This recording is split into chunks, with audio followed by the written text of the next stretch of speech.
Je voulais faire du théâtre. Je suis mort sur scène. Moi, c'est Molière, de mon vrai nom. Jean-Baptiste Poquelin. JB pour les intimes. Je suis né à Paris au temps du roi Soleil et je suis fils de tapissier. Tout me destinait à reprendre l'entreprise familiale. Mais moi, c'est le théâtre que j'aimais. À 21 ans, j'ai tout quitté pour faire du théâtre. Mauvaise idée, peut-être? Quand on connaît ma fin tragique, pendant des années, j'ai enchaîné les tournées foireuses, les galères, les salles vides. On dormait dans des auberges moisies, on jouait dans des granges, parfois même devant 3 pèlerins et un chien. Mais j'ai tenu bon. Et puis un jour, je me suis retrouvé à jouer devant Louis XIV. Il rigole, il aime. Peu après, on devient la troupe du roi, et on joue de plus en plus de représentations devant lui. Grâce à ça, j'ai pu écrire librement. Enfin, presque.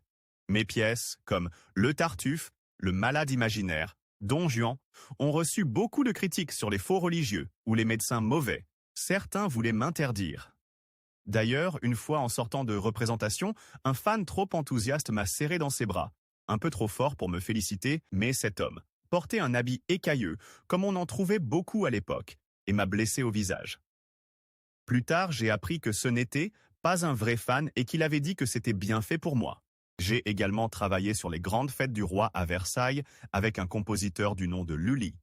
Et on a créé les comédies-ballets, un truc nouveau à l'époque, avec théâtre, danse et musique, en une pièce. Et puis, un soir, lors d'une représentation du Malade imaginaire, je commence à cracher du sang.